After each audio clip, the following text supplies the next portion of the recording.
trust your mother. Why would anybody watch a scum show like Videodrome? And Max Wren can do nothing to stop it.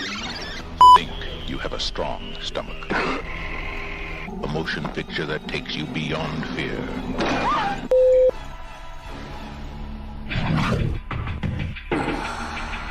In a society driven to extremes,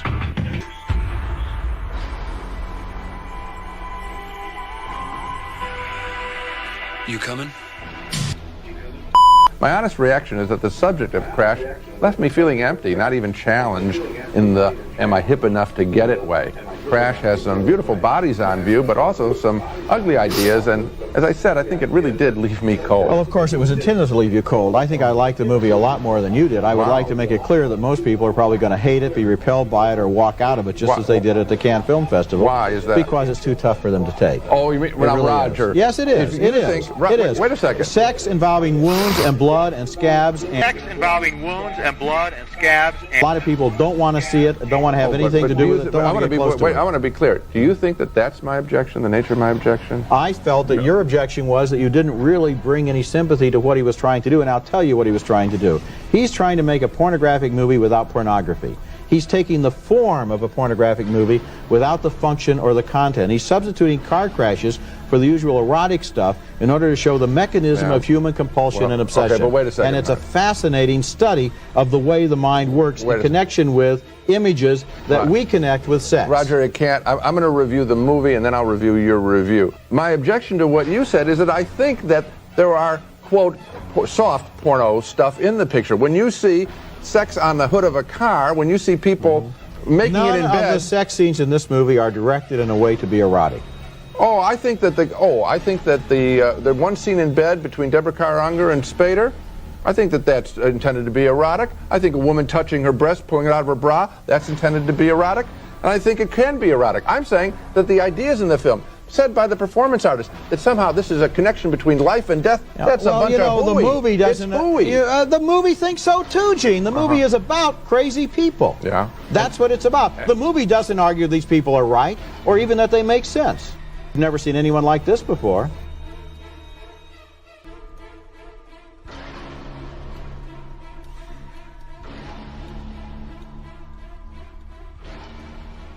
God help us both.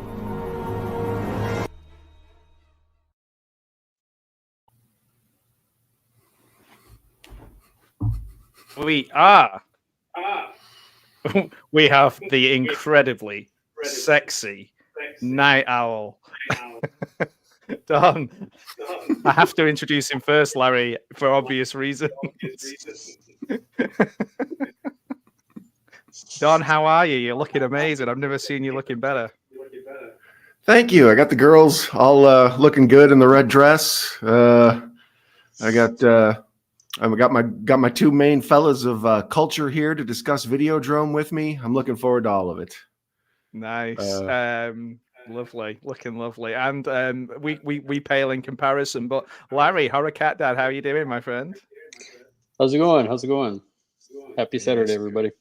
Yeah, it's exciting to everybody here to watch a really freaky old film that I haven't seen for a very long time, and to kind of get us in the mood, I played the little trailer there, and I love watching people argue. No, it's great to have everybody in chat as well. I can see we've got we got so many people. My Flock, Professor Macabro, Sean was here from Cinephile Sanity, and we are here. And the other thing I wanted to do is give you a little bit of a quiz. Oh, no. Okay, don't worry. It's not difficult. So this film came out in the US on the 4th of February, 1983. A young Pugwall was 4 years old. I did not watch it. I did not queue up. I've got some questions for you about the 4th of February, 1983. Okay. So, Larry, you feeling confident? No. Done? I'm feeling as confident as Larry. Excellent, excellent. I love it. Oh, the Bud Files is here as well. We've got an audience of millions watching, so no pressure. So, on the 4th of February 1983, what was the #1 song in the US? We'll start with the US because you're both Yankee Doodle dandies. February 4th, 1983. Mm-hmm. Video Killed the Radio Star by the Buggles. Oof, that's a good guess. It's incorrect. Larry, you want to? I was 1. So you'll remember it then, yeah? Yeah, I do. No. I don't know. Okay, I'll give you a clue. I'll give you both a clue. Unless you want to take a guess, Larry.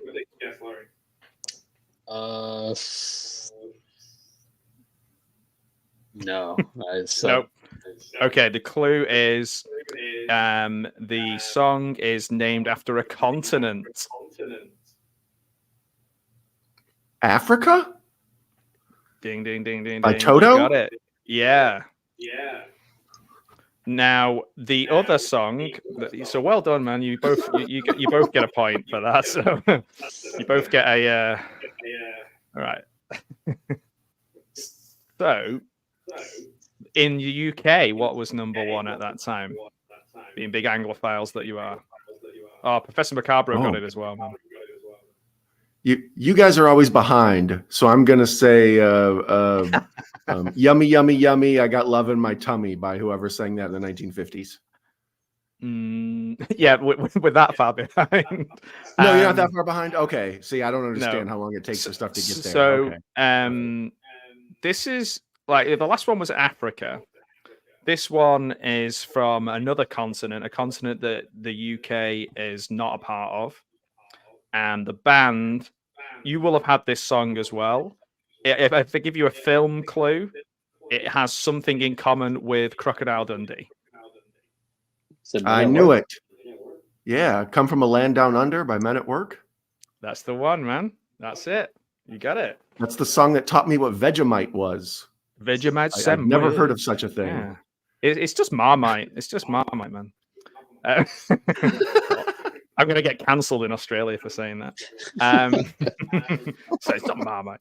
Okay, so okay, this is just a general one. What Chinese year was it? Like we're currently in the middle of Chinese New Year.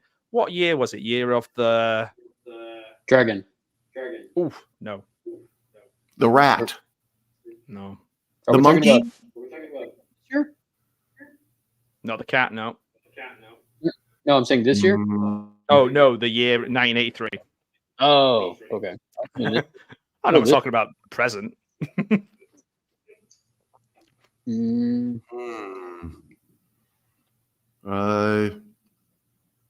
gonna go with monkey, and I don't care if it's right or wrong. I'm just gonna keep saying monkey. Dog. It's the dog. It's the dog. Yeah, year of the dog. Okay, famous death. Before we start the film. Okay, so famous death. Somebody that Don and myself have mentioned more than once in streams that we have done together. Not Wingshauser, but there is a Wingshauser link. I'll give you a clue. Where is it? I'll give you a clue. 83. Oh, the Carpenter Wings. It's a famous death. This person died at age 32. Is it one of the? No, I don't know. Is it John Lennon? No, man. No. No, damn it. Female, 83. We mentioned. Hey, Monkey Slow. I hope seeing Don in there hasn't ruined your love of Debbie Harry. Yeah, I'm gonna get sued by Blondie for sure. So the clue was the Carpenter, and Karen Carpenter died of anorexia. Karen Carpenter. Yeah, age. I should have age known. 32. Yeah, I don't know why I'm smiling. I was like, yes, you got it right, but it's sad. So hey, Pat Master is here as well. Mayan, Queen Mayan is here. Oh, that's good. So the gang's all here and we're ready to get started. Are we all ready to watch a movie? A freaky old movie? Yeah, we are. Welcome, May. Welcome, Nate. Welcome, Sean. Hey, Sean, how's it going? Yeah. Gizmo. All the peeps. All the peeps. Yeah, all the best people, I believe. So, okay, guys, when I press when you see the press play, then, well, you know what to do. Press play. So here we go.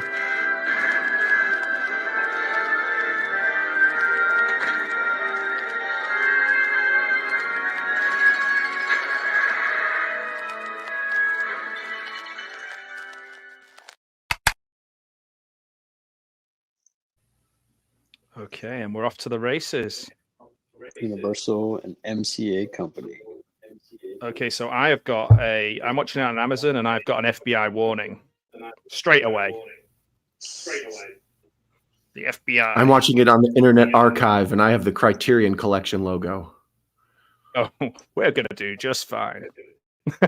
We're going to do great. Okay, now I've got the Universal logo. Me too. Right on. Oh, we got Bud Files. Bud Files here. I think I said hello already. Everyone's saying hello to each other. Don is looking hot. That's definitely worth saying more than once. Red is my color. Mother. Red is my color. It brings out your red eyes. With the Videodrome logo. Yeah. Well, I think it's appropriate that I have new flesh for this movie. Yeah, man. We really tied it together here once again, fellas. A lot of thought goes into this. A lot. Time again. So there was a film I forgot to mention. This just reminded me. That is coming out called. Oh man, I posted about it on my YouTube channel, and I'm really excited about it. And it reminded me a little bit of this. Sustainable Flesh. No. Oh geez, what's it called? I posted too much. Oh, Night with the Devil. Late Night with the Devil. Late Night with the Devil. The live at television event that shocked the nation. Isn't that my show? Isn't that Night Owl Movie Talk? Oh yeah, that's the film adaptation of your show. That's gimmick infringement. Better sue IFC. Yeah, I'm on it. I'm calling my lawyers in the morning. Special makeup, Rick Baker. Rick Baker, the man. Yeah, right. Civic TV. James Woods High School. How old were you guys when you first saw this movie? Man, I don't even remember. I think this. I don't know. Maybe 10. I think I saw this I saw it when I was a little kid, but I didn't understand it. None of it made any sense to me. And then I watched my experience too.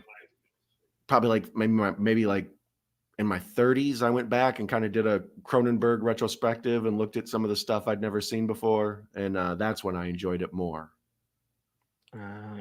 Yeah, I think pretty much the same, except I never did the go back and watch it until now because I was scared. Oh, okay.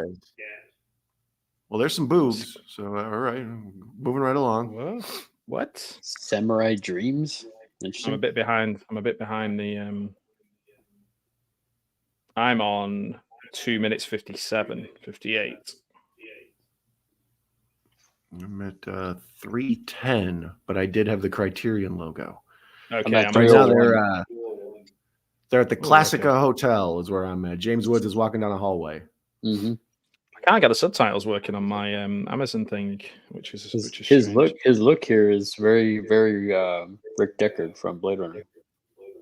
Yeah, it's kind of a of the time. It's the old Humphrey Bogart detective look. Mm-hmm. The big oversized raincoat. For a second, when this guy opened the door, I thought it was the donger. Yeah, I thought it was Long Duck Dong too, but I was like, no, that's wrong. He wouldn't be that old. Yeah, the donger. The donger. There's nothing worse than opening a door and a donger there waiting for you. I just.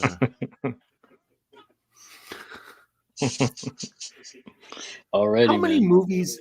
How many movies has James Woods been the lead in? Because he's usually like a second banana or a villain. Like he's very rarely the lead of a movie. What's that film with? Is it called The Hard Way with Michael J. Fox? Where that's a good film. Yeah, it was pretty good. J. Fox were he was in gritty. Straight Talk. That's his best film. What was that, Larry? Sorry. Straight Talk with Dolly Parton. Oh, that's the radio one. Yeah. Yeah. John Carpenter's Vampires. There's a lot of good stuff. What's the other one I'm thinking about? Digstown. That's a really good one. Yeah, Vampires. Yeah. Against All Odds is a bit of an ensemble, right? Yeah. But he was more like the villain in that one, right? Yeah, that's what I know. He's either usually the second banana or the villain. He's very rarely the lead. Digstown is a good example of him being the lead. But even then, I guess you could say Louis Gossett Jr. kind of is, but it's 50-50. Mm-hmm.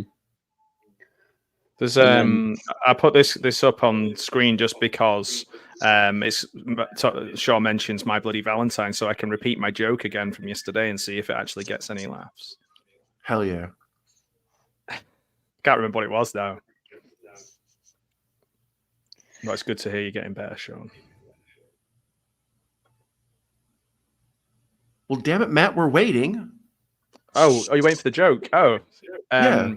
I love My Bloody Valentine, but it has some minor problems. It has some minor problems. I tell you. I love it. It gets better every time. It gets better every time. Guy from Game of Death. Ooh.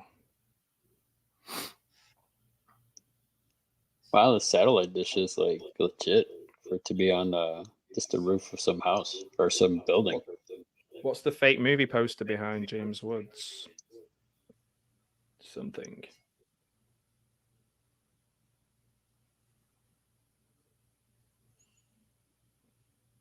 I'm going to struggle with this with no subtitles, I must say. They'll give it you in HD, Super HD, but they won't give you subtitles. Huh, that's weird. Just the subtitles off. Selfish bastards. This is a thing we ran into with Puppet Master. Remember, Don? On Tubi, it didn't have the subtitles. Yeah, some files just don't carry the, what's it called, an SRT file or whatever the subtitle is. You'd think Amazon Prime, it'd be standard, wouldn't you? Yeah, that's weird.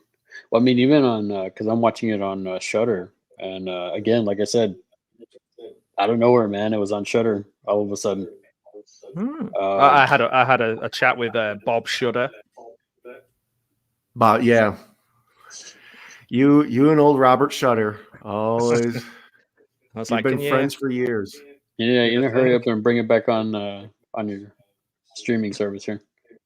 No, what makes me laugh is there's 30 bits of trivia that I could tell you from this thing. There's a cast list. There's Super HD, but no subtitles. No subtitles. Somebody forgot to program it in. Oh, my word, well, see, what I was going to say is the weird thing on here for the closed caption, it says unknown. Oh, thank you, man. Guys, have you got a time code for me? Because I've just restarted the film by accident. I'm at 7:45. I'm at 8:28, but like I said, mine had a Criterion thing at the beginning. I have James Wood and the tech guy watching these weird snuff films in the editing lab. Yeah. That's right, okay. Man. Yeah, I'm on that now. Oh, not good. But good. Home of the Buccaneers, and like James Wood just walked out of the room. Totally agree. Video Boutique. How come none of us are called that? That's a good name. That is a good one. I wanted to be called Hollywood Nights, but I got stuck with Pugwall 316 just because it was the name of our band. And then you know, over on our channel, it's 3 bland. 3 bland Yeah, bitches. 3BB. Yeah. Good morning and welcome back to 3 Bland Bitches. It's like the 4 Horsemen, but you know, not as cool. We need a I would 4th say person, cooler. Mm. and it would be the 4 bland. 4 bland bitches. Let's go, man. Fake talk shows in movies always make me uncomfortable because something bad always happens. Yeah, the King of Comedy. Joker. King of Comedy, the Joker, what is it, Wolfen or Howling when they're on the TV set. Freddy. Terrifier. Terrifier, the first one, has that whole thing with the talk show.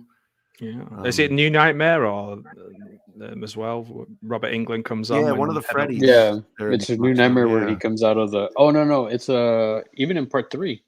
She's watching the show and then Freddy Welcome to becomes prime like time, bitch. Yeah, there's that part too. Welcome to prime time, you bland bitch. You bland bitch. Just punching the script up. And also Kramer as well. Kramer has his own set that he finds. That's great. Yeah. The old Merv Griffin show. I love that episode. When people walk in and he's like, so you've got and well, I like when he flips the tape deck on. Yeah. And then it says turn music off. Like he has his own cues and stuff. So good. Yeah, King of Comedy is one I need to watch again. That's such a great film. That might be up there as one of my favorite Scorsese. And I'm a big fan of Silence as well. I don't think that gets enough credit. Never seen it. It's good. It's good, man. It's a hard watch and it's long, but it's good. The guy on the CRT, I like his name. Oblivion. I like Woods' jacket. You know, I like grey suit jackets with like flecks in them, like little white flecks and things. Oblivion's a professor, like Professor Macabro. Oh, maybe they went to the same university. Yeah, their arch nemesis. They went to Evil Medical School with Dr. Evil. Yeah, they were all there. The yearbook photo is amazing. They call me Mr. Evil. I didn't spend 7 years in Evil Medical School to be called Mr. Evil. I'm clearly not evil, as you can see my halo. Oh, yeah. You're an angel. Angelic. Brian Oblivion. You can tell that they're making a kind of it's not subtle, some of the stuff in this, you know what I mean? Mm-hmm. Is it me or is the reds are really, really red? Not just Don's red.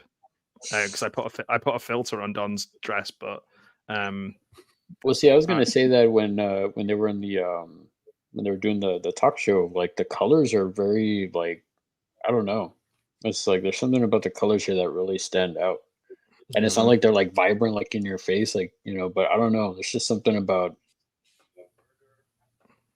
To me, that's a Cronenberg detail. Like in all his movies, the color palette always jumps out at me. Like when I watched Dead Zone on my channel, I kept mentioning the use of blue because it's such a cold film. There's blue all throughout. And then with Dead Ringers, it's like red all the way through. And when I think of The Fly, immediately that lime green comes to mind, like that's on the color or the cover and everything. It's almost like almost a sheen or something. Similar to Argento. He knows to put, Argento. A lot of the Giallo films, I think he was inspired by the Italian director's use of color because it really, it causes feelings, you know, blues and reds and whites. They add sort of an emotion.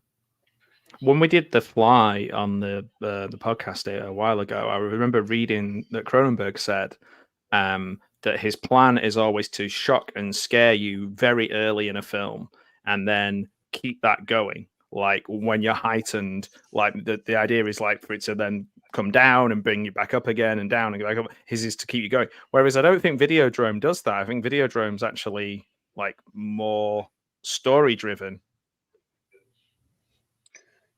Yeah, It's weird. I mean, They have nothing.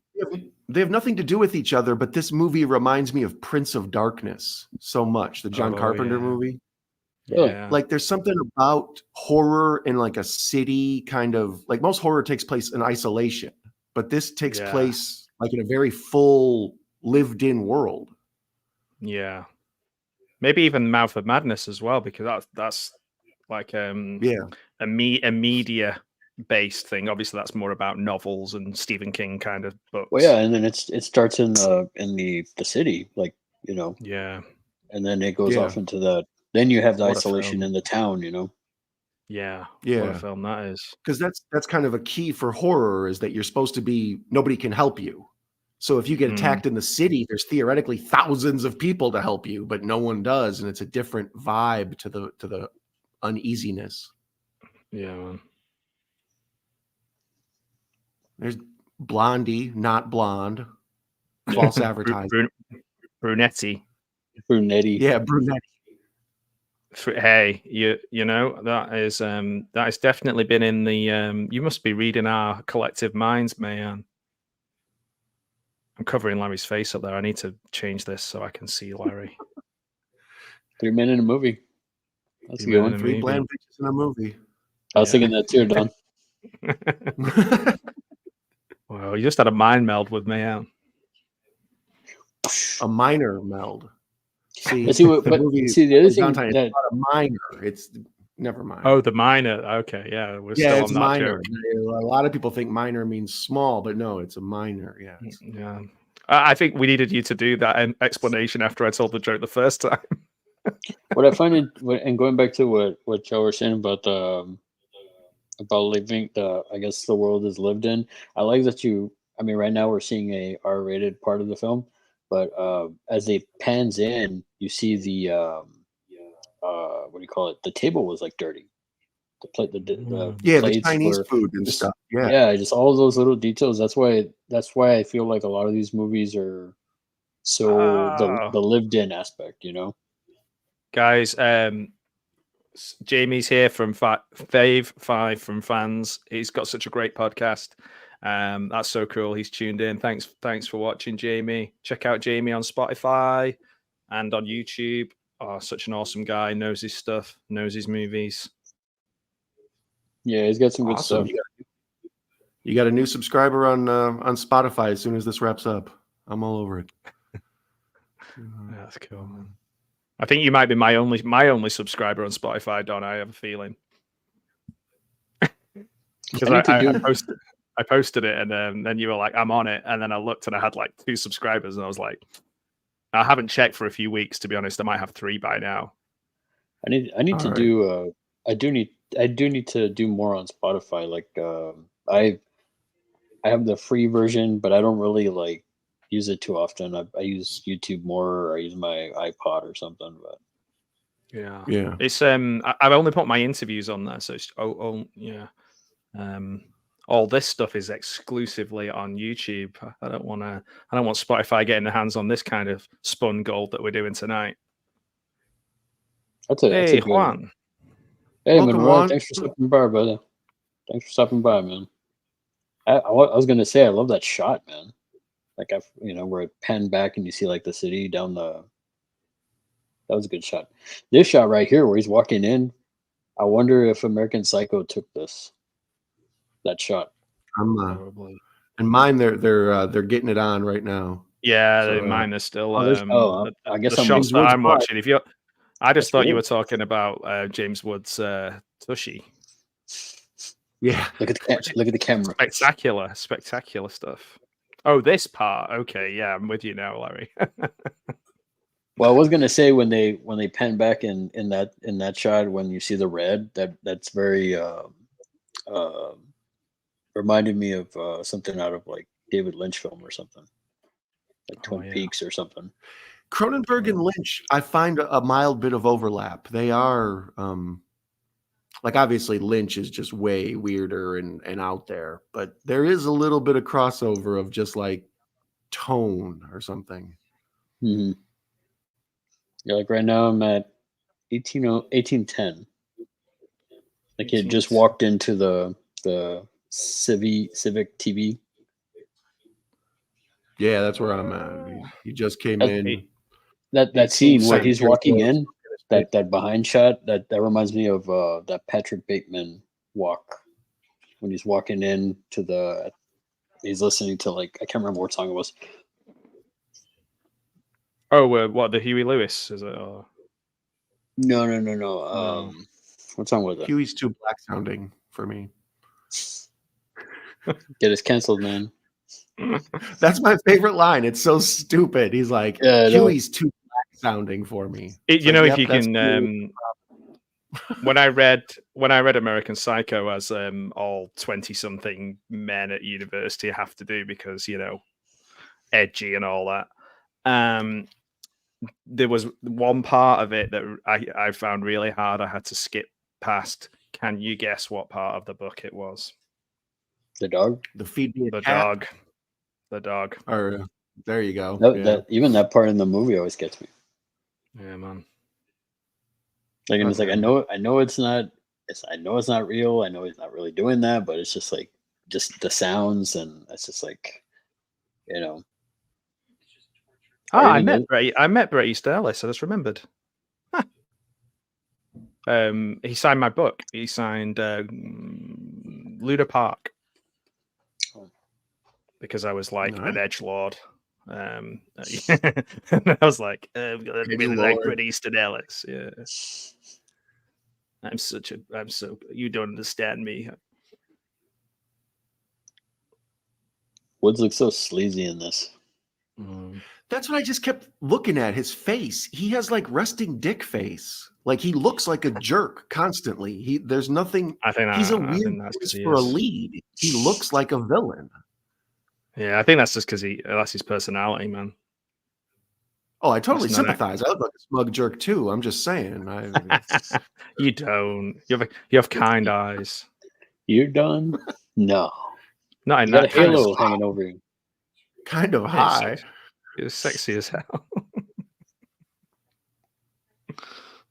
He couldn't pull off that red dress, would he? No. I do have that over James. Yeah. And Blondie. What? What? 3 question marks. Well, he just looks like some women have RBF. Like James Woods has like RDF. He looks like a jerk. If I went into some place and he was behind the desk, I'd be like, oh no. He's President RDF. Yeah. Or like, let me speak to your manager, and then like James Woods walks out. Is like, oh. Yeah. Oh, never mind. Yeah, exactly. He doesn't have a friendly face. I love that it's like subverting the fact that she's in a band called Blondie. Like it's just like, let's change her hair color. Right. That was all James Woods. He was like, okay, we don't want anybody to know that you're Blondie, so change your hair color. Yeah. Even though she's so pretty. Even Dawn in the dress doesn't put me off. I have to admit, Debbie Harry's vibe is kind of like, I don't know how to say it. It's beautiful. Like she's punk rock and edgy, but she doesn't appear that way. Like she isn't all spiky haired and leather jacket. Like she always wears pretty dresses and stuff, but she's also very like hardcore. She walks a fine line of being glam and like hardcore. She's not. She doesn't look like dirty. Like dirty. I mean, like you need a bath kind of dirty. Yeah. But she also feels like she's kind of dirty. Yeah, I know. I mean, she's not like Courtney Love dirty, where you want to exactly. That's down. A good example. It's Courtney Love. Yeah, exactly. Yeah. As I watch her put a cigarette out on her boob. Don't try that at home, guys. Right? How is that still on? Smoking is smoking is actually probably more shocking in a film now than the actual putting it out on the boob. Yeah. Mm-hmm. It's like, oh my god. Oh. I feel like the music then was about to break into the Superman theme, but I'm pretty sure it's not going to. It was like duh, duh, duh, duh, duh. They're showing that Blondie can't be hurt. She's she's indestructible. She has those Blondie powers. Was this the height of her magic or her powers? I've done that. You know those bell things that she's doing. Oh, the little castanets. They're like I can't remember what they're called. Like from like Asian culture. I had to do like a dance for this cultural thing, and the lady put all the little bells on me, and I had to like wiggle my hips and do this. The kids thought it was the kids loved it. Because I'm so uncoordinated, I couldn't do it. Because you have to do it opposite hands and opposite hips, and oh man, it was a nightmare. Logistically, it was a nightmare for me. I was all over the place. I did not look like her. Logistically, it was a nightmare. I've never heard anyone describe belly dancing that way. The problem with belly dancing is it's a logistic nightmare. So yeah, I think there is a video of it somewhere, but it was so long ago it'll have been on like massive CRT video camera or something. So it'll be like some of the scenes in this movie. Yeah, that'd be the real horror. Me dancing. I'd love to be able to dance. Can you guys dance? Depends which one. I mean, cut a rug. Freestyle? Yeah, I mean, if you want me to, if you want to dance a minuet or maybe the twist, yeah, I got you. But if you need me to gritty, no, I need a few drinks first. Shall we check hand jive? Yeah, exactly. I can do the hand jive. I can do the mashed potato. Anything from Land of a Thousand Dances, I can do. But if you need me to gritty I've had too many drinks. I can't do the Running Man, but I can do the Cabbage Patch anytime, day or night. The lawnmower. Yeah. This is the real horror. I don't like raising my arms when I'm in this position. It screws up the visual. I like to. It makes her look like she's got like a front paws and back paws. Yeah, it's Blondie Grievous. It's Well, no, that would make. And that would legit make it even more so a Cronenberg thing. She'd have like because the body horror, Yeah, it's very body it's pretty horrifying. She looks a bit like Throw Mama from the Train. This lady, like younger, but it's like her younger sister or something. Throw Auntie from the Train. Throw Auntie from the train. See, going back to Danny DeVito, man, bringing it back from yesterday. Yeah, that's the only way you can make this film better. Replace James Woods for Danny DeVito.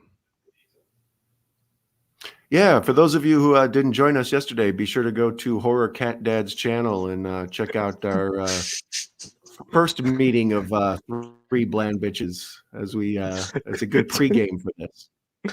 2.5 hours of absolute nonsense. Danny DeVito talk, and I loved it. I can kind of see what you were talking about for Prince of Darkness on this, because like you see the people here, the homeless people. Yeah. This very much has that. It very does have like that kind of vibe to it. Well, there's just something about dirty cities and things that give you a feel, like you can almost look at an alleyway and smell the urine, Smell the urine. Smell the urine. Is this in Canada? I imagine it will be. I would think so.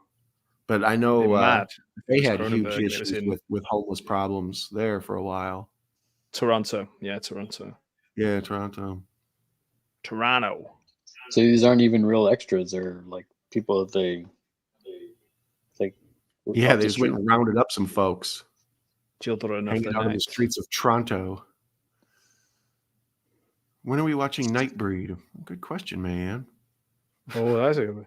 Yeah, I watched that for a podcast recently for the first time, and I just felt like I just got such a massive X-Men vibes from it. And then I watched the director's cut as well, and I'm pretty sure that Clive Barker hasn't got a clue which one's which and what he's doing with it all. I think it was all a bit of a cluster mess. That's a nice way of putting it. But I quite enjoyed it. That's one I need to rewatch because it's been a while since I've seen that one. I know I went back and I wanted to see. Was it last year? I rewatched Lord of the Illusion because I hadn't seen that in years either, and I forgot That about one's yeah. We got Sam Beckett. Oh yeah. I was waiting for him to quantum leap out of the movie. I nearly quantum. I think we lost a bit of a connection. I think I nearly quantum leaped out of the meeting or out of the stream. Oh boy! Al, get me out of here. Al, look hard, get me out of here. It's like Al, where you at? We're remaking Quantum Leap with Al Lacard as Al.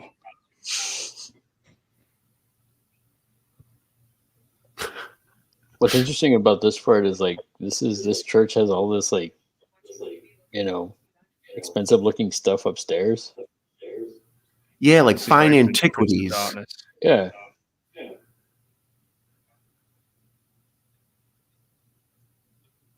Yeah, all this stuff looks like it's been pillaged from old temples in the Middle East or something. There's all this old fine antique chairs and old statues and things. Mm-hmm.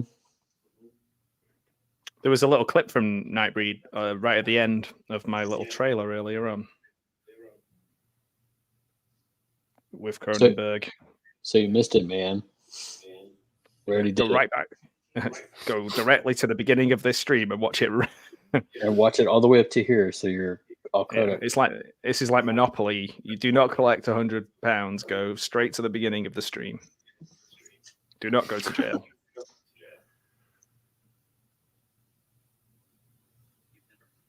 I like his jacket. In the UK, is it free car park? I don't know, man. I honestly get to the point where I'm playing it with family where I start hiding the money under the sofa and stuff just so it's over. I did that one Christmas. We found it the year later. We were like, it's like, where's all this money? I was like, I needed to lose. I was losing the will to live. I can't stand that game. I don't know what we call it. Community chest. I don't know, man. What's interesting also is I just noticed the coffee table, how low it is. Mm-hmm. Yeah. So putting feet on, I guess. He's the overall clutter. The massive clutter in this film, especially the stuff here with James Woods' apartment and all that. It feels like usually you try to keep things less cluttered so stuff sticks out or it visually makes the composition of the shot looks pretty. But it's hard to make a good composition of the shot because there's just so much crap in the screen. Yeah, it's it looks actually very, I don't know what the word is, but it looks kind of, in a way, there's lots of things to distract you, but it's cluttered. Maybe it's reflecting his mind. His mind is quite cluttered. Yeah. Well, no, that's a good point. Generally, you don't want to clutter up the screen and distract from your lead actor and have people constantly looking away at things going on in the frame. So you try to keep things sort of sparse. But here, his living room's full of books and his tables are all covered and everything is just a mess, I like those glass bricks. Those 80s glass bricks. I think we saw them in a couple of. I'm sure I've seen him in another film we watched recently. Oh, he's doing some slapping. He slapped her into turning her into Blondie there. He literally slapped her and she bounced straight back she was just like, "Oh, thanks for that. No, I feel a lot better now." She's like, "Wow, you're a punk." Cheers, man. I think that's one of the issues with this movie is, to me, the overall theme is sort of the intermingling of humanity and technology, and particularly movies and video, TV, long live the new flesh, all that. But then there's like this weird under subtext of like S&M that runs all throughout it. I mean, Cronenberg has that in a lot of his stuff, but yeah, it's two weird themes to put together in the same film. Like, you let's can't talk about resist technology and S&M. Yeah, he can't resist the like we said, like he makes sex really unsexy, which is quite a talent. It's a real talent. I mean, Drive. Here we go. Crash is the perfect example of that. Why do I do that every time? Drive. I say Drive. It's easy to do. So I can't get Ryan Gosling out of my head. That's what it is. Is that Betamax? Ooh. Yeah, I believe it is. Squishy. My special edition DVD of this is the outside is shaped like a Betamax, and then the cover is like handwritten, and it says Videodrome, so it looks like a tape that's just like a black, a regular recorded on tape. Nice. Have you seen that one? Is it called? Oh, it's like a TV station. Something like KKL and Halloween special, and it looks like a VHS tape, but it's like really hard to get a hold of. It's a film, a relatively modern film. I can't think what it's called. Something Halloween special, and they made the box look like almost like Scotch tape across it with the title written on it. Yeah, that's how the Videodrome is. It's got like the old VHS label on it, and it looks handwritten and everything, but it's a DVD or Blu-ray. That's cool. He's got an Atari there. Lucky nice. Guy. Which one is it? Is it a wood one? My friend had the wood. I had a 2600 that was like plastic. My friend had the one before. I can't think what that was called. It was like a wooden. Yeah, that's what I have. The wood grain. That's got like, it looks like a console TV. It's yeah, man. Do you know we had a wood TV when I was a kid, and we used to have a plant on top of it, and my mum used to water the plant all the time, and we realized it must have lasted 20-25 years. We had to change the TV because the color on the TV, the bottom third of it had gone a different color to the rest of the TV, and we're like, why is this? When we unplugged it and got rid of it, it was like a third of it was full of water because and it was still going. Turned it into an aquarium. Yeah, it was still working. Slowly like rising inside the TV. Yeah. Oh, all the people on the shows are like kind of floating. Yeah, just like swimming. Yeah, there's like water up to the nose of the newscasters and stuff. Yeah. This is mad. That was a hell of a TV. Now a TV will last you a certain amount of time. But then, wow, last you forever. Steam powered. Oh, it's all going off now. Oh man, red hair. She's ready. Yeah, ready. She's ready to rock and roll. Yeah, squeezable. I like squeezable this also stuff. kind of reminds me of The Ring, the American version, not The Ring, but where it takes place in the city, and there's so much interconnectivity between the leads and the television set, and you wonder like what's real and what isn't, and what's imagination. And there was so much about cathode rays, wasn't there, around this time? Like, oh, don't let the kids sit too close to the television, and you'll, yeah, it's going to ruin their eyes and melt their brains. And I think I'm perfect proof that that's not true. The fact that I can barely see 2 centimeters in front of me. That was legitimately when I thought, when my eyes, like I'm starting to go farsighted now as I get older, I need readers. And as soon as the eyes started to go bad close up, I was like, all that years of playing Nintendo. I just thought it was the endless masturbation, to be honest. I was just like, well, yeah, I was going to try to be classy about it. Thanks for calling me out, Matt. See, minor, it's like a little kid or a small thing, but then it's also like a person who does, mining work. I'm gonna get another. Picking Stay at tuned it, for another joke. Picking at it. Picking at it. Yeah, there's we need to think of. I'll think of another joke. Don't worry. Sometime in 2024, Okay, I'll think of another joke. Okay, good. We got time. Yeah. So I'm wondering if this is like this right here, where like he's putting his face in, is that like a balloon sort of effect or something? Like a Yeah. What's the game show?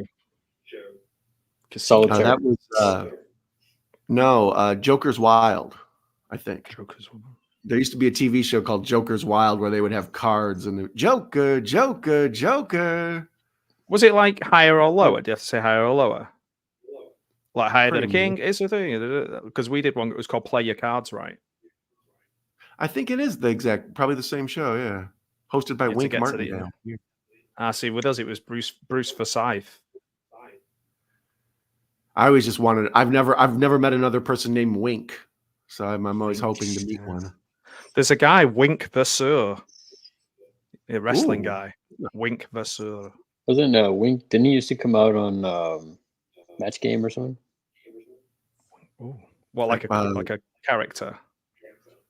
Well, Match Game was Gene Rayburn, right? Mm-hmm. And also, what's his name? Oh man, he used to come out all the time too. Charles Riley. They're from Richard Dawson. Mm-hmm. From Family Feud. Oh, I know him. He was at WrestleMania. And, yeah, he was in WrestleMania. I love that all of Matt's touchstone references are wrestling. That's my favorite thing. The other day you were like, let's do top 5 Canadians. Number 5, Bret Hart. Before Owen Hart.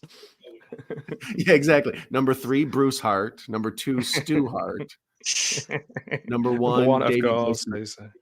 Yeah, he's British, man. He's the British. don't be claiming Davey Boy Smith. We stole him.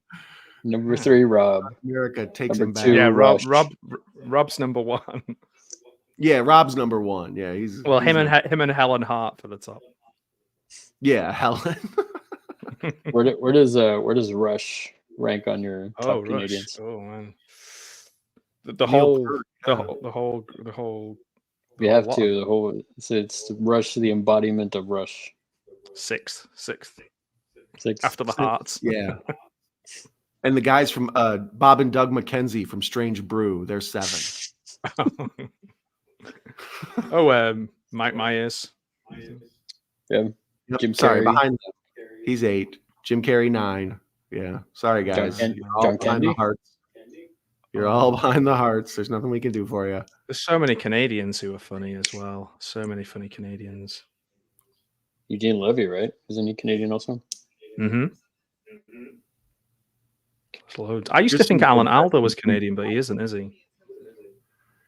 Here's some good imagery for you. They have these stained glass windows next to the VHS library, kind of showing you the church aspect of having a physical media collection.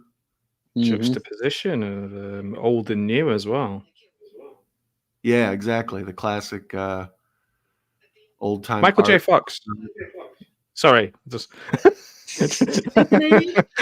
yeah, of course he is. Canadians. Famous Canadians for 5, please. Famous Canadians for 5. Isn't Alex Trebek Canadian? Mm-hmm. I think so. Robert Goulet. He's Canadian. Robert Goulet. Robin Thicke. Or is it Alan Thicke? Alan Thicke. Robin Thicke. It's the same thing, right? They're both the Thicks. They're both thick, yeah, with 2 C's. They're both thick AF.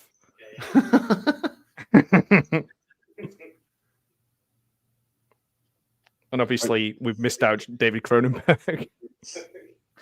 Yeah, we left Cronenberg completely obvious during Cronenberg's season. Oh yeah, he's Canadian too. He's the number 1 Canadian. He's in number 1. No, it's Rob. So you know why does he have the gun holster on with no shirt on? Well, that's what I was gonna say. That's a sexy look. No shirt and a shoulder holster. Yeah, that's the answer. Because sexy. I don't think you could not get laid wearing that. Like, I think if you just went out with no shirt and a shoulder holster, I don't know, man. I'd give it a good go. I'd give it a good go. Like, just jump in front of you, like, you know. I'll take you up on that challenge, Don. All right. Tomorrow when you get up, you put on just a shoulder holster and you let me know how it goes. I tell you what, if we're having a competition on not getting laid, then I'm your man.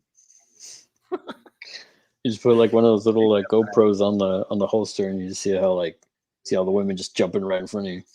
Yeah, it's nothing but. Oh, sorry, I was distracted by James Wood's stomach. Yeah. Oh, thanks, Mayan. Yeah, she's not very well at the moment. We're taking her to the vets tomorrow, so fingers crossed.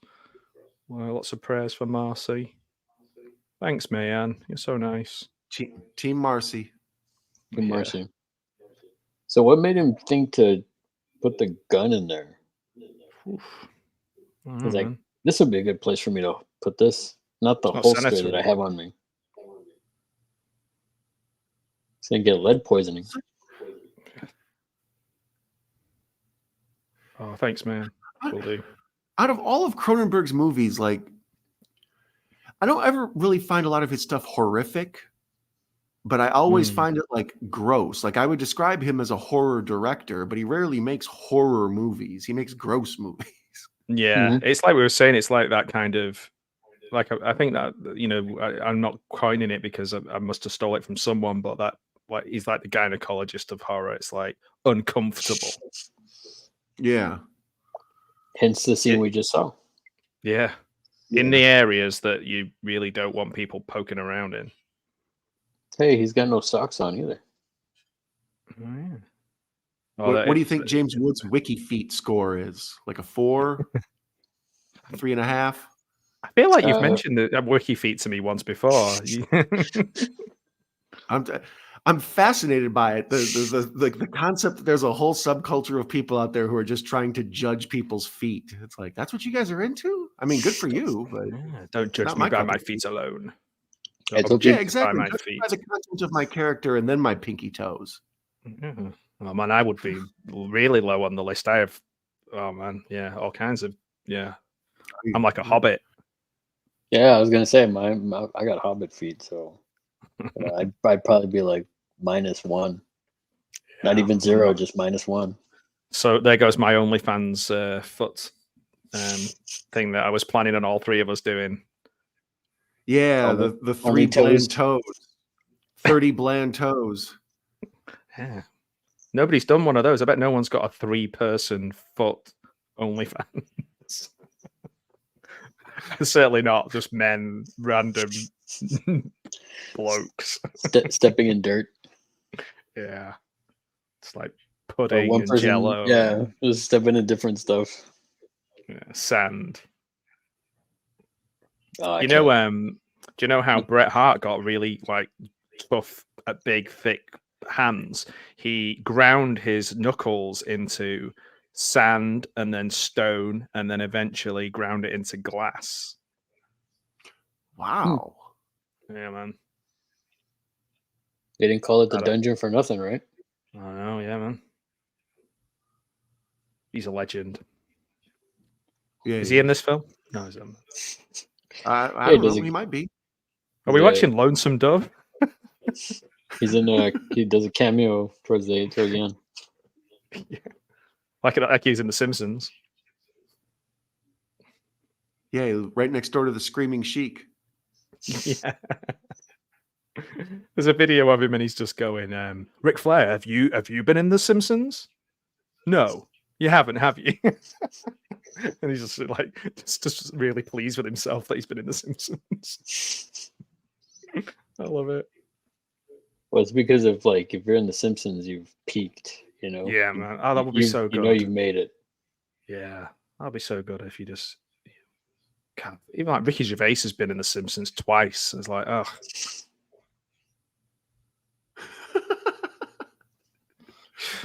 I feel like any fucker can now.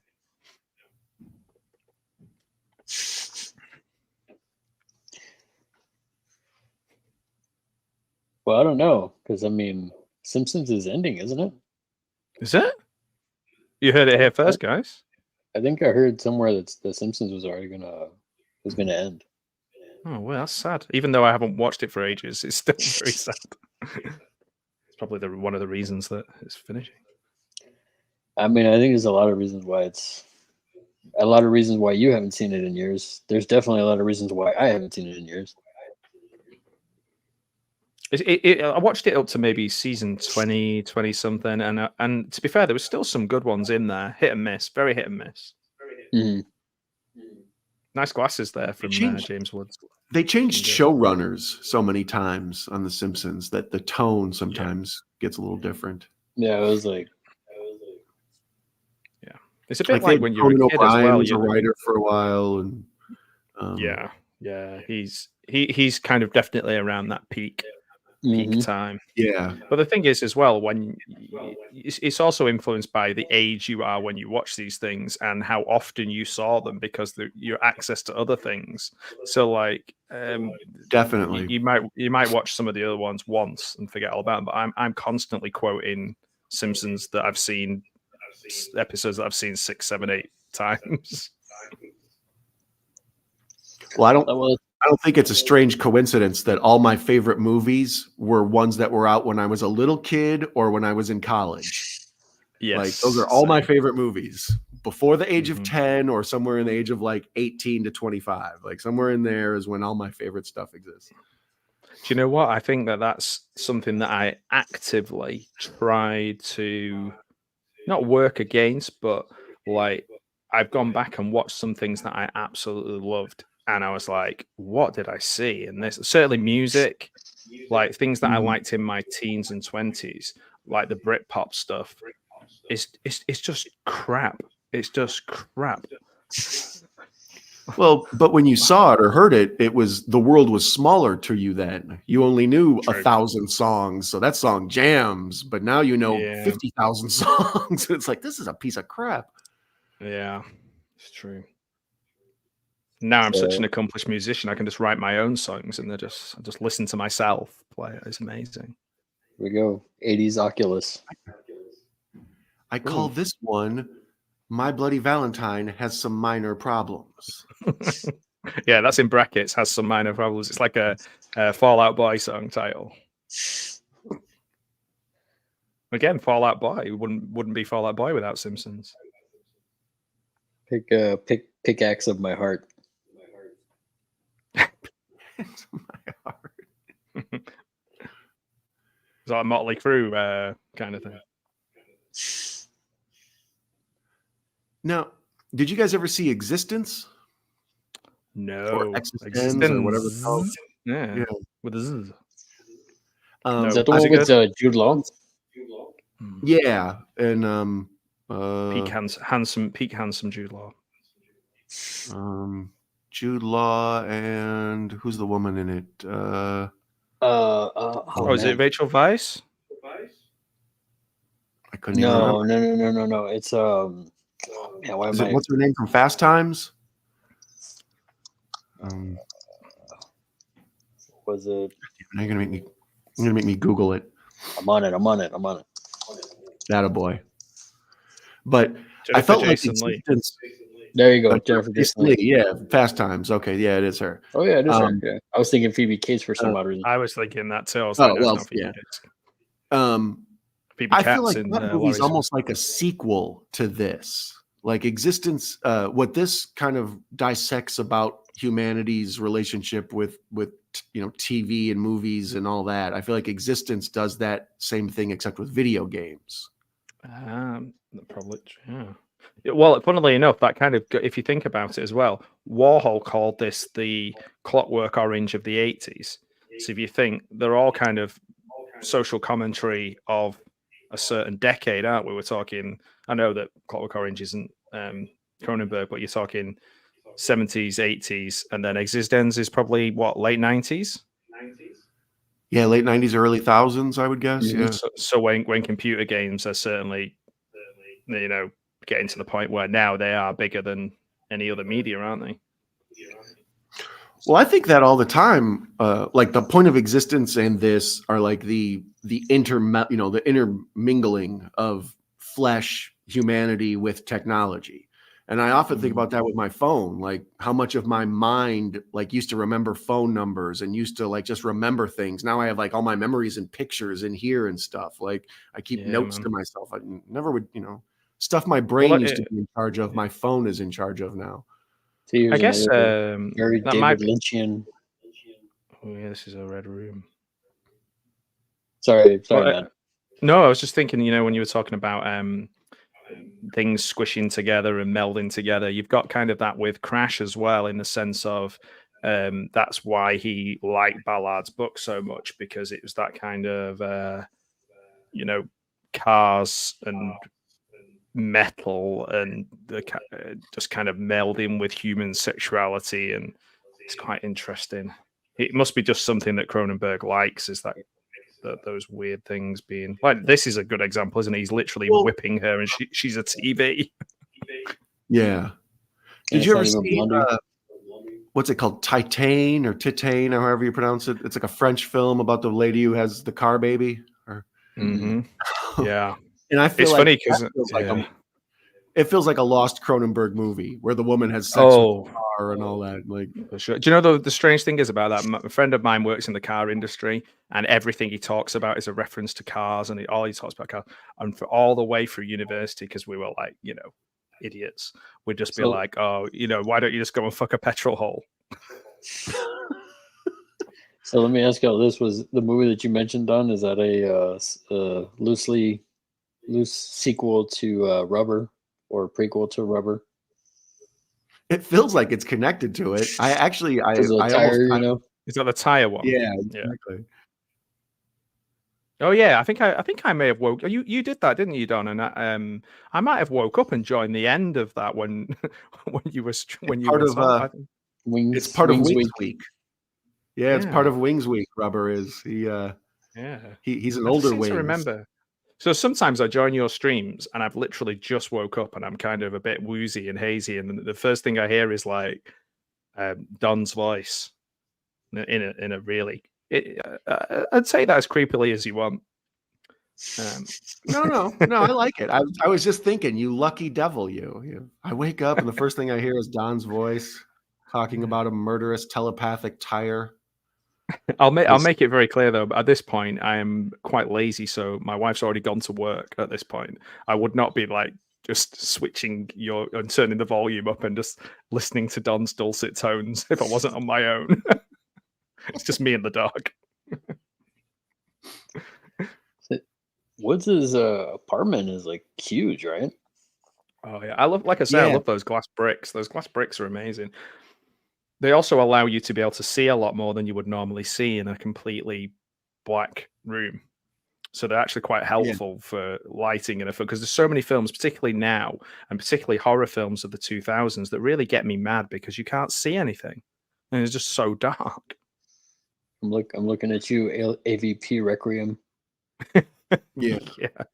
Well, it's just there's like that fine line where when you're doing a monster movie, you want to hide things in the shadows, and you don't want to get a good look at them, so your brain kind of makes it more than it really is. But if it's too dark and you're squinting and you're trying to see what's going on and you can't make heads or tails of what's on screen, it's a bad choice, Yeah, exactly. Well, look at Nosferatu, how cleverly done shadow and light and things like that. We're talking, on a big, massive one camera that you couldn't move very much. So if they could do it, come on, guys, get with the program. Yeah. What are you having for dinner, man? I'm not sure Videodrome's a good movie to eat dinner to. No. What's the worst film? That's a good question. What's the worst film to eat dinner to? Well, it's probably one of those like edgelord kind of, Texas Chainsaw 2. Oh yeah, where it's like a cannibal film, maybe. Cannibal Holocaust. Cannibal Holocaust. Thanksgiving would be a tricky one to eat your Thanksgiving meal to, when certainly the bit in Thanksgiving where they're all sat around the table.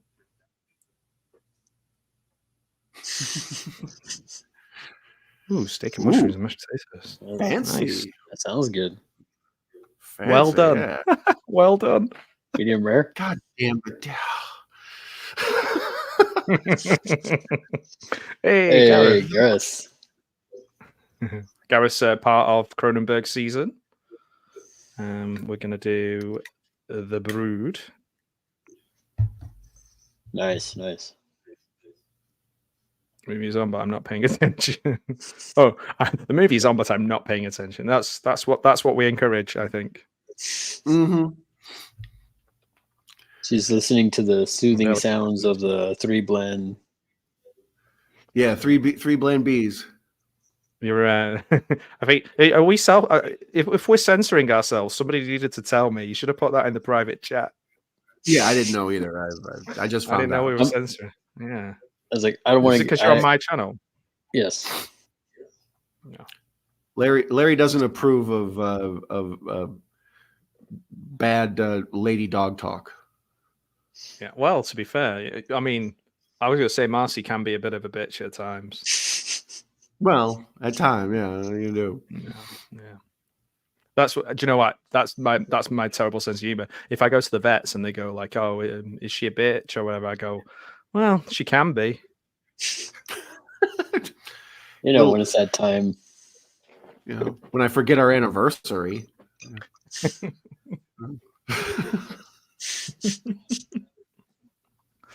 Yeah, I've got to stop making that joke.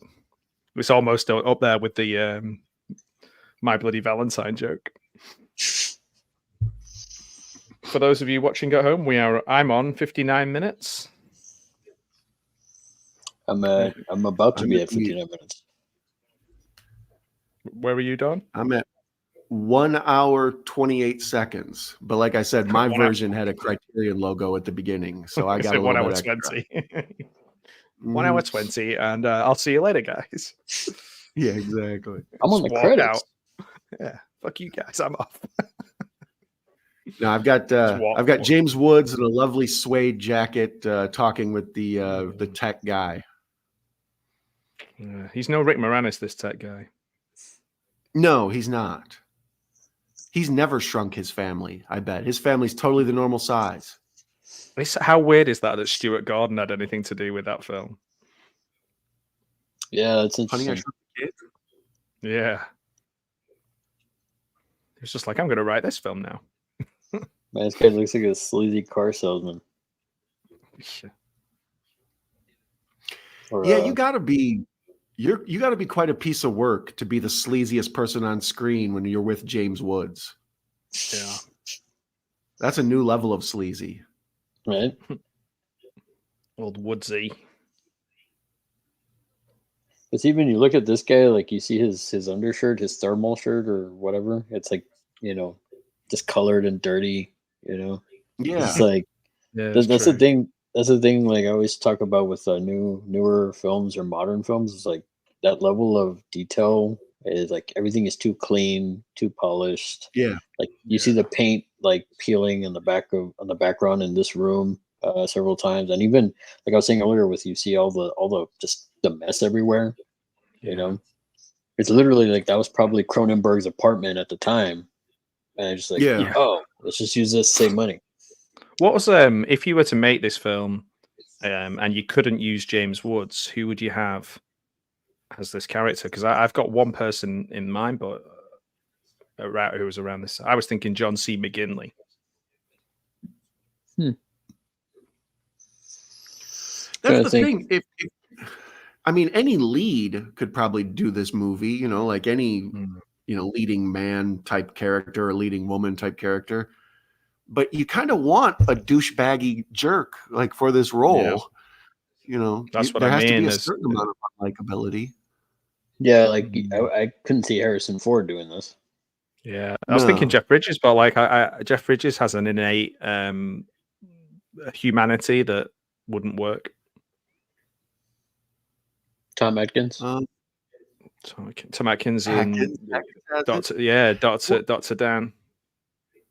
Well, same with Goldblum in The Fly. Like that's a weird choice for a lead.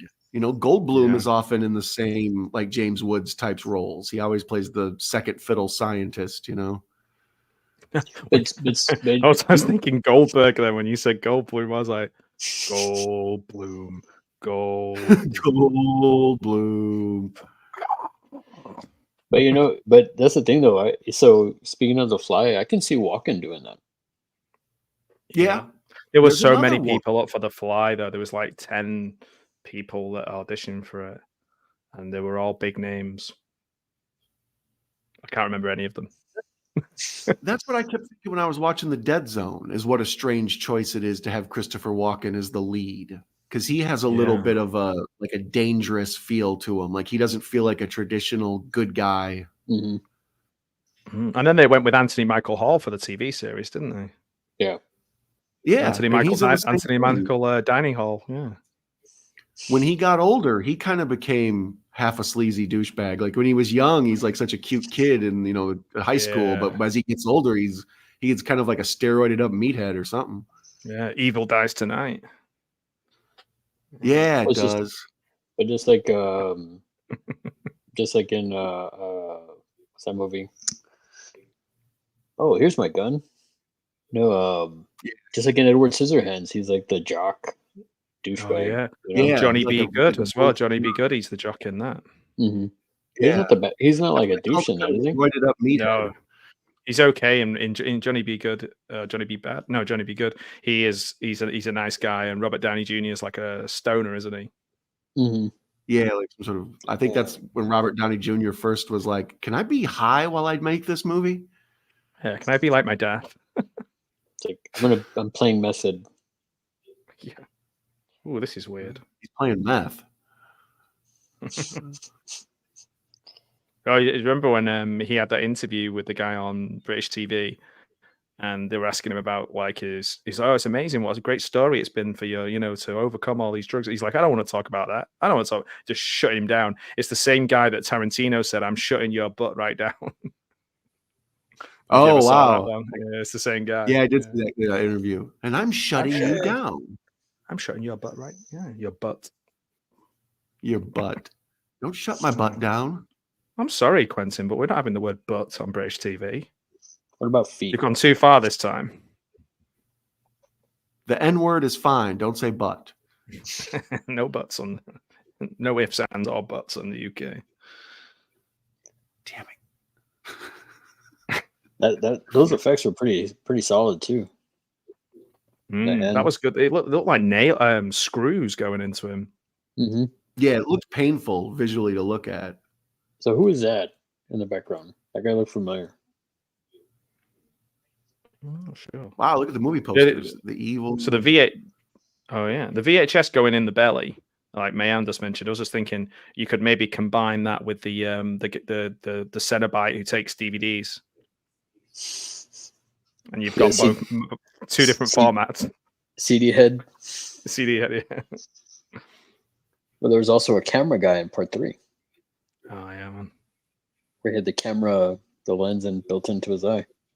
Yeah, that's right. I'm doing some research into the old Hellraiser. We'll say no more. Say no more. So are you doing? I think you said you are doing Bloodlines, right? Yeah, I think so.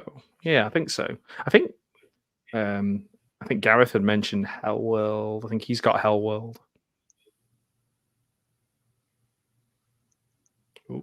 Wasn't there one Shooty, bang bang. Inferno?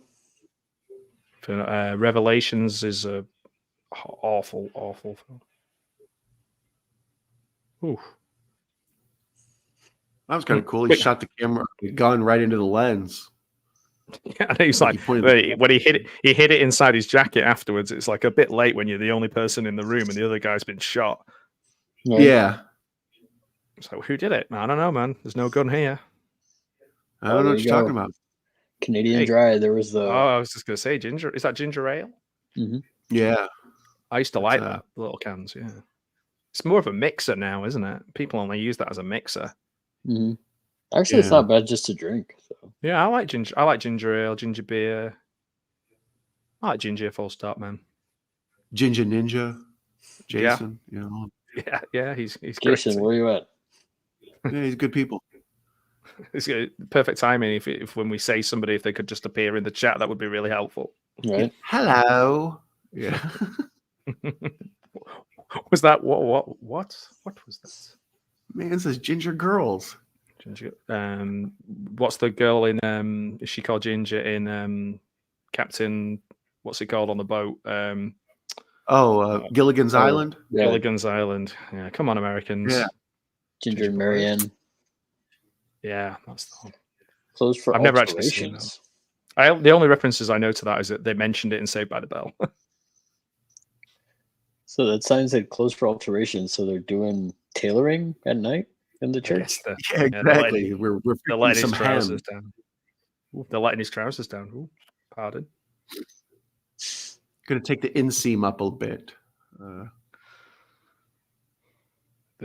back to the Prince of Darkness. Set.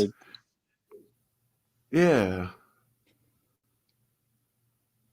The one thing I have to say about Prince of Darkness, like when I rewatched it a couple of years back, and now it's like ever since I went back to go watch it, it's probably a film I watch at least once or twice a year. All right. Great score.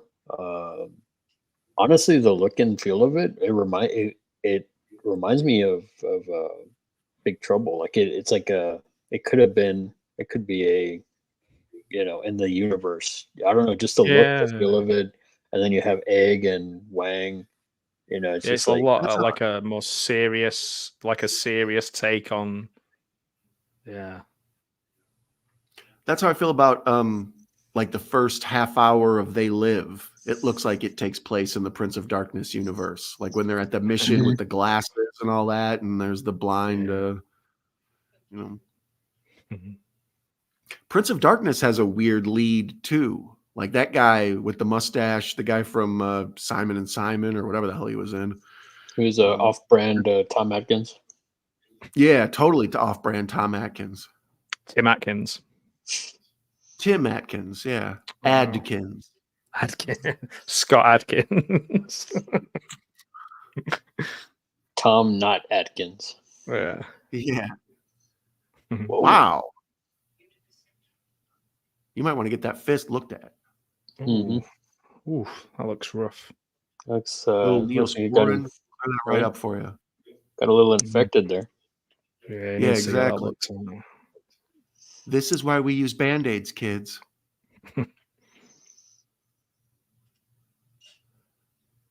Now, what do you think he's more scared of, the gun or the fact that his hand is like messed up? It's like molasses. Because in Existence, they do the same thing with the video game controllers. Like the controllers look real organic and creepy, almost like a spleen or something, and they sort of meld into the people's hands. That's why I feel like this film and that film are sort of, connected, spiritual cousins or something. Yeah. She doesn't get to say a lot in this film, does she? Really, Blondie. Old Debbie, yeah. Whoa. It could be you. That scene right there where the gun pushes through like the rubber TV screen and it pushes forward and it looks extra surreal. Right after this movie, Ghostbusters does the same thing. And then Nightmare on Elm Street does the same thing with Freddy pushing through the wall over the bed. Yeah. The famous scene where she's laying in bed and Freddy pushes against the wall and it all creeps in. I was trying to figure out where they got that from. And I'm pretty sure this was the first use of it. He's so influential, isn't he? And I guess that the thing is as well, they still have to work that all out because all of this is practical. Like, it's not like they just program it in, watch it in this, and then program it in and go, okay, guys. It's literally like, how are we going to get the sheet and this and that and all the blood and yeah. The most gruesome though, I'd have to say, is from Friday the 13th, the 6th. They do something similar. Jason's in that Winnebago and they're driving, and then like he just shoves that girl's face into the wall. Oh yeah.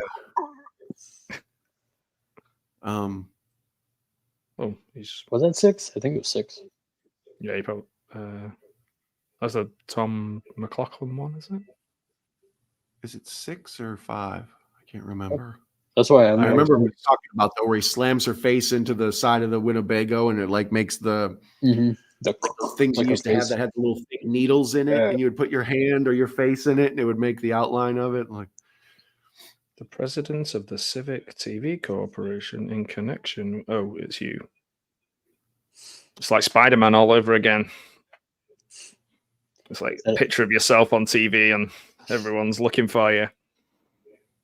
Was that a bedpan up there? Or like one of those medical, when they take your gallstones out and ping them into a metal tray. Yeah. I was eating breakfast at a diner out here in the country, and there was a TV up on the corner, and they were showing the news, watching it, and I was like, "This is so out of a scene of a movie." Like I'm expecting someone to walk in as their mugshot comes up on the screen. Yeah. Wanted for bank robbery. Was it like a really old TV as well? Yeah, exactly. Yeah. It's a wooden one. Does anybody still write checks? Yep.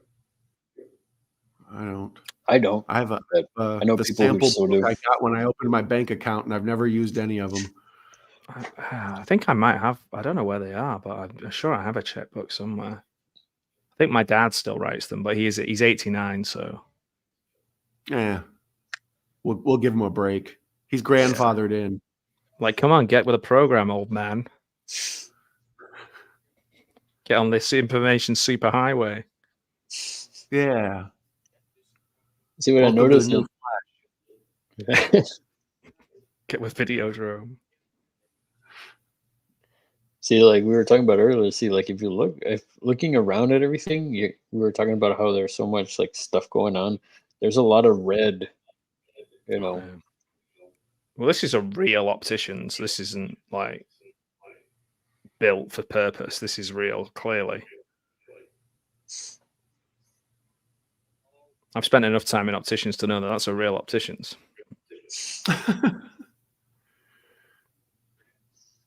But you know what I mean, though, because of like on the scene right here, like even the tape thing, it's like it's red. Even like earlier, the same guy, when he was earlier in the movie, he had a red screwdriver. Like it's very red, isn't it? Like I was saying, Cronenberg, he loves the oversaturated colors.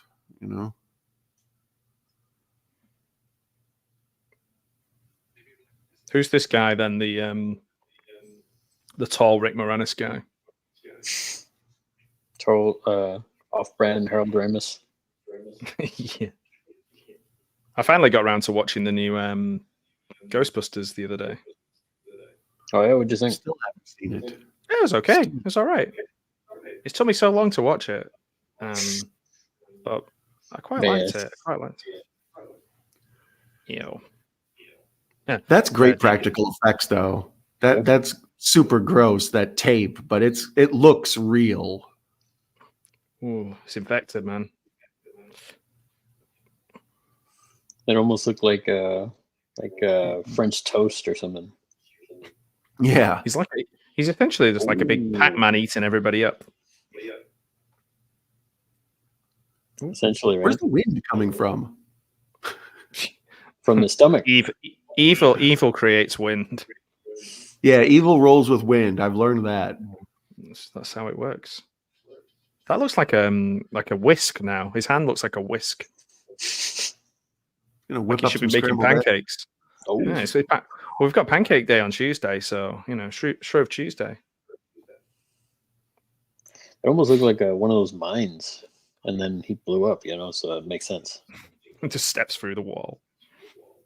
Yeah, it did kind of look like an old school grenade, like the German grenades, like with the stick. Well, he's walked into Eastern Europe through the wall. Now he feels like he's in Eastern Europe. It does kind of. That's why he leaped into Eastern Europe. Yeah, this is just a really strange, fucked up version of Quantum Leap. Damn it, Alucard. Yeah. Speaking of Alucard, it'd be a wonderful time to go visit our friend Alucard's channel and find his nominees for the YouTube Entertainer of the Month for March, of which I am nominated. So for those of you who would be interested in such a thing, feel free to stop by and say hi. We want an Owl King. Well, I mean, Don's always going to be the Owl King. Yeah, that's true. We want a kind of true detective style Owl King, Don in full, losing his mind, kind of. Owl King the second. Yeah, like drunk on power. Weird It folk still sounds horror like kind normal of Don. to me. Still sounds like normal Don. Yeah, I'm not seeing the difference. Was this a thing back then? Like entertainment for like everybody was like dancing people. Dinner and a dance. Yeah, dinner dance. I think. Dance theater? They had this like dinner theater, isn't it? Dinner theater. Yeah. Yeah, they did that in the UK, but then it got a bit sleazy because. Yeah. Well, yeah, haven't you remember European Vacation, right? Oh, yeah, I remember European Vacation. All right, formative film. I don't understand the hate for that movie. I think that one's a really good one. It's one of those where I think it might have been the first time I ever saw like boobs, so I'm not sure I can judge it. Fairly.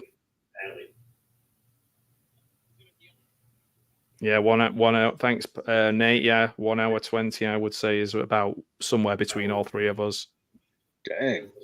Yeah, I'm at 1:20:17. Yeah, I'm at Woods is about to go ham on this sleazy guy. He's gonna slap him with his ham. Mm-hmm. He's got like a brisket on his hand.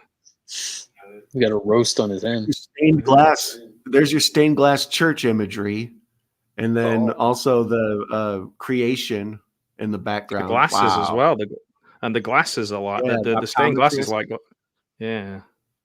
viewer, watching TV. Dang. This performance is over. Oh dear. Yeah, this is gross. This is very gross. Yeah, that's gonna hurt. This Man, I wouldn't want steak shield your eyes right now. Yeah, come on, walk it off. Walk it off. Walk it off. Rub a little dirt on it. You'll be fine. Right. You're all right, buddy. Just walk it off. Yeah, exactly. Try laughing it off like Johnny Knoxville. Yeah, stop being such a wuss. Yeah, as your intestines explode all over the ground.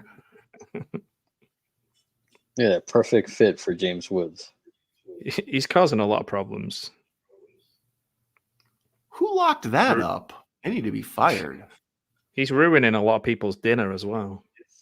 Right? Yeah, he is. There's another you. You're keeping score. I think that's 3 or 4 U's. Ew. Yeah. Girl. I don't think I can do the full ew.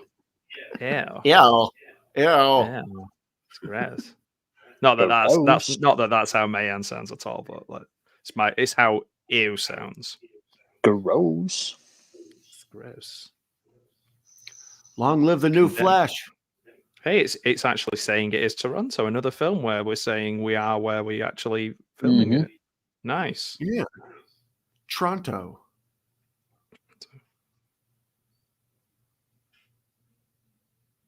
This will be a gentrified hotel now, I think.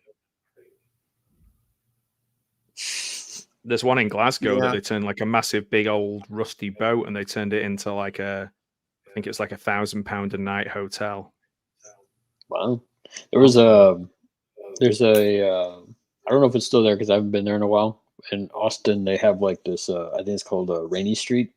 It's a bunch of old little houses that all of them were redone into bars. So they're all little houses, but each one is a different bar. All in a row. So you could go on like a bar crawl, like a pub, like a pub crawl, and you wouldn't have to you go that far to the next one. Yep. Sounds perfect. Yeah, I went once. It was interesting, but it's all They're all old houses renovated into that. I was like, wow, that's interesting. Sounds cool, man. It's like those little microbreweries that are can fit about 3 people in them. Here's one place. Go ahead, I no. was going to say, here they did the opposite. They turned the old Pabst Brewery into hotels. So you can go stay in the Pabst building. And it's like how this is, like you were saying, they refurbished the old 1910 building or whatever. So it's got nostalgia. Do they have I think I don't. taps I in don't the know. wall? Think you get your own beer Sorry. tap in the rooms? Yeah. That would be good. That would be That'd awesome. be great. What is Pabst like? Is it good? Because I've never had it. I've never had it. Yeah, they're a brewing company. They're because it's I know it from John Cena. Some John folks love Cena's it. had it on his logo, and it was like on a level between Natural Light and Coors. Where does that fall in? Yeah. Some people love it. Other folks detest it. It's an acquired taste. Maybe I have had it. Maybe I have. The Blue Ribbon, the Pabst Blue Ribbon. That's a yeah. Maybe I've had that because Asda was taken over by Walmart. So for a brief period of time, there was a lot of American beers in one of our supermarkets. The Walmart essentially too. Those bastards. Yeah. Walmart taking over the world, man. Mm-hmm. They also own the Denver Broncos, to tie it back to yesterday. So. Nice. Let's go 69ers. Yeah. Yeah, be sure to root for Larry's team, the 69ers, tomorrow. Apparently, tomorrow's a big tribute to me. I keep seeing everywhere signs for the superb owl. Oh. Super Bowl Sunday. I said to Kate earlier on, I was like, oh, is it the Super Bowl today? Oh, no, hang on. I think it's called Super Bowl Sunday. That's my knowledge right there. Dang. Yeah, Super Bowl Sunday, man. Whoa. Boom. Somehow I've done less than 20 commentaries, but this is my third Cronenberg movie, and I think I've done 2 Predators. So I think I've done both Gremlins. Cronenberg could do a good version of Gremlins and a good version of Predator. I would like to see all of those. Yeah. I would like to see Debbie Harry as Greta Gremlin. I was going to say it as Gizmo. These days, she probably is not too far, right? Oh. Yeah. Oh. Here we Larry, go. Spicy take. You take that back. Don't you dare say anything about Greta. Harry. Oh. Yeah, about Greta. About Greta. Don't diss Greta. Bianca Oblivion. Oh, and the film is weird over. Movie. And it's done. It's an interesting font. Nikki Brand. Yeah, there's not a lot of big names. Barry Convex, Brian Oblivion, Bob Church, Jamie Matron. Oh, Matron. There's a matron there as well. Belly Dancer. Yeah, get it on. Ding, ding, ding, ding, ding, ding, ding, ding, ding. So you have to do. I learned you have to do it like this. Oh. Oh, here we go. See, you're getting wardrobe trainee. Yeah, that's you can't just you can't just be a wardrobe without any training. Wardrobe assistant, wardrobe trainee. Wow. And it's not even a wardrobe like working in a wardrobe. It's being an actual wardrobe. You know, he's a VCR player in his stomach, and one person is an actual wardrobe. They just like open themselves up and put all the clothes inside. It's insane. Exactly. When will this guy? When will this guy ever? When will he stop? Carpenter, special effects carpenter, and Carpenter. Karen Carpenter, rest in peace. It's like John Carpenter. It's like yesterday with Perkins and Perkins. Yeah. Back to bring it back to home. Yeah, man. We covered a lot of ground last night. Yeah, and today we tied it all together. Yeah. We half a maple leaf there as well. Thanks to Atari. God bless you, Atari. Right. They're going to go on and do great things. They will never, ever, ever be anything other than #1 in the computer games industry. If Blade Runner's taught us anything, even later on in 2019, they're still around. Yeah, Atari, trust me. Don't listen to me about that. Don't listen to people about PlayStations and things like that. That's all rubbish. Yeah, it's rubbish. I agree with Nate. We knocked out that. We're not a fish bag. Good show, jolly good show. Cheers, gentlemen. Cheers, cheers. Tally ho and all that. Doctor. I've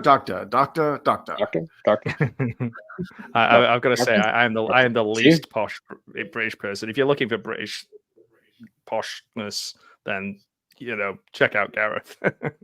Yeah, I was gonna say go Gareth first, and then everybody else in Britain, and then me. Yeah, Gareth is the most posh. Yeah, our future prime minister. Well, no, the whole doctor thing, bringing it back to Spies Like Us, man, from yesterday. Mm-hmm. Doctor, I've still got my record out from that. It's like, right, guys. Well, we did it, and that's the first film covered from Cronenberg season. There are quite a few more coming up. However, before that, there's a lot going on with you guys. So tomorrow, Larry, what have you got tomorrow? Super Bowl Sunday. No, I'll be on. You're in that? I'll be there. Superb Owl. Superb Owl. I'll be there. Superb Owl. Superb Owl. Mm-hmm. No, I'll be over on Gareth's channel doing Revenge of the Nerds. The class. Hopefully, we don't get canceled there. It's Revenge of the Nerds. Tri Lambda. Lambda. Yeah, I got that. What else? I know you and I are. Yeah, well, we're going to be doing Night of the Living Dead on the 19th. Night of the Living Dead 8. Yeah, Night of the Living Dead 85 remixed. Yeah. And then I'm hoping to have obviously two reviews. I got a package yesterday that I'm very not happy with. So you might see another calm rant coming. And then next Friday, just another figure review, and then of course, In the House 3. In the House. That's it. And Dawn. Dawn is good. Well, make sure. Hold on, our buddy Nate in the chat is saying he's going to do a filming location for Revenge of the Nerds. Oh, nice. Oh, that would be cool. I want to see that. Yeah, that'd be awesome, Nate. So I wanted to make sure to include that while we were talking about the nerds. Yeah, good. On Valentine's Day, I'll be on Have Cheetah Will Travel. I'm going to be, or Have Cheetah Will Interview. Sorry, Will view with Patrick. Yeah, I'll be with Patrick, and he's going to interview me and get to know the story of the Night Owl. The man behind the owl. Also next week, Friday, will be In the House episode 3,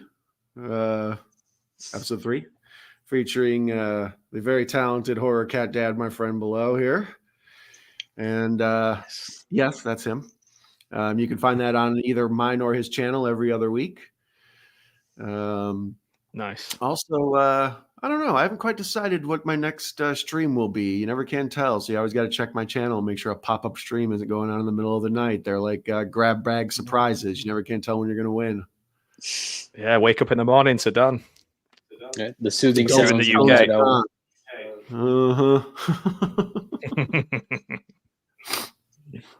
The soothing sounds of 1/3 of the 3 bland bitches. Oh, we made Larry say bitches. Yay. Yay. We did it. Well, it's at the end of this. It's at the end of the stream, so YouTube can't be listening right now, right? No. Then YouTube never listening to us. Man, yeah, that would be cool. However, we would be a lot less bland if you were here with us.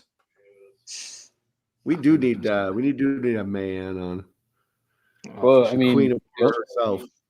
I mean, yeah, but we'd have to do it later, though, right? Because I think Man has her kids, so she's kind of busy during the day, right? I think that's why. Yeah. I think that's why she was wanting to do like the watch along later on, if I remember correctly. Correct me if I'm wrong, man. I remember we were talking about doing the Nun 2. May is an unslut. I'm sorry. Whoa. Easy there. Easy fella. Easy there. Easy there. Whoa. And if the people listening right now want to know about that whole nun slut thing, go back and watch last week's episode of In the House. 1. In the House, guys, we've got before Night of the Living Dead, I've got Shivers. I've not literally got Shivers, the film Shivers with Mike, the Fifth Beatle, in 7 days on the 18th of February. And like I said, with Larry, the day after that, Night of the Living Dead, I've kind of done a bit of a remix of that. And then way after that, The Brood. And then to finish the Cronenberg season will be Scanners with Savage Zombie Dave. And that is my Cronenberg finish. And then, that's going to be some head-sploding stuff. And then we're going to start, people before then, to be honest, will find out what the next season of films that I'm looking at is. And I've already kind of given a little bit of a preview to Larry and Don. So hopefully they'll join me in another film. If you'll have me, if you'll help me, if you'll join me. I'd be your wingman even if you weren't going anywhere, buddy. I'm with you. Oh, thanks, man. I appreciate that. I really do appreciate you guys joining me. Two of my just favorite people to talk nonsense with. It's been a good 2 days. I'm gonna get out of here and just wish everybody a wonderful rest of your evening / afternoon or wherever it is, wherever you are. Thanks for watching this crazy film with us. Any last words, guys? Green grass and high tides forever. You heard everybody. Y'all take it easy, and we'll see you on the next one. Yeah. If I don't see you on one of the streams, I'll see you through the window.